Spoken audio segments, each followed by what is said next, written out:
Here are 4 most mind-blowing home appraisal myths busted. Listen up. Most things to do with buying or selling a home can be pretty stressful, from finding a house of your dreams to securing the financing, the mortgage, all the way through to the closing table. But for most transactions, everything, absolutely everything, hinges on the home appraisal. This is probably why so many myths and misconceptions have grown up around the process. I'm here to help you sort truth from the stories. Myth number 1. Home appraisals and home inspections are the same. This couldn't be further from the truth. The sole purpose of a home appraisal is to determine the value of the home in that moment, in those market conditions, in the shape that the home is currently in. A home inspection, on the other hand, determines the condition of the home along with any major defects in the moment when it is being inspected, okay? And the waters get muddied even more when buyers are securing FHA or USDA loans, which require an additional loan-specific inspection be performed by the appraiser.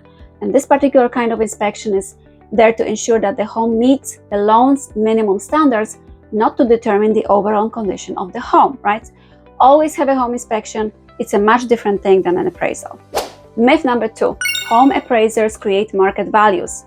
Wow. Although the home appraiser will assign your home a rough value, the work they do is actually based on a thorough study of the current real estate market's condition, the condition of the home, the value of each component of the home, the value the neighborhood contributes also, and a lot of other factors, as well as the fact that a buyer was willing to pay the amount of a contract for the home. Interesting, right? So while any individual home appraiser could be considered to be contributing to market values, they in no way set them. You can think of them more like a reporter, simply telling the story of your home and the things in it, for better or for worse. They see homes every day and understand what the dollar will buy in their particular markets. That's what they are for. Myth number 3. You've had an assessment, you don't need an appraisal. Guys, while an assessment is a type of valuation of a home for the purposes of determining tax responsibility, they don't go into that kind of depth an appraisal does. Do you remember the last time someone went onto your property and into your home to perform a tax assessment? Of course not, because they are simply not that thorough. Tax assessments have to be done quickly due to the sheer number performed at once, so they are often painted with a very broad brush, if you know what I mean. Appraisals, on the other hand, can each take several hours, including the time the appraiser is on site examining the home's interior. And this is why when someone believes their assessment to be incorrect, they can challenge it using a home appraisal. The appraisal is simply more accurate.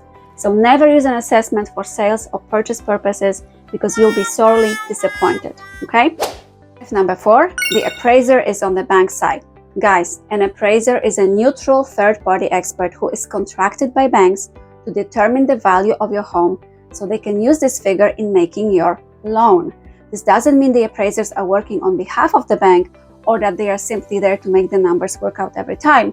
We all know that sometimes appraisers come back with very bad news about homes. They simply don't appraise, determining that they absolutely cannot be appraised for the transaction price, or that there is something about them that means they cannot meet the minimum requirements of a given loan type that you have, right? So when it's time to buy a home, although you can't pick your appraiser, definitely not, you can certainly choose the bankers you work with who will help you make the best financial decisions about your future home purchase, right? So when you are not sure who to call me and ask for the very best financial professionals out there. I work with them all the time.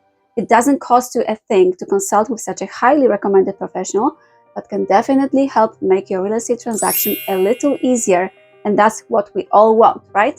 So now, drop a like if you found this useful, and thank you for watching.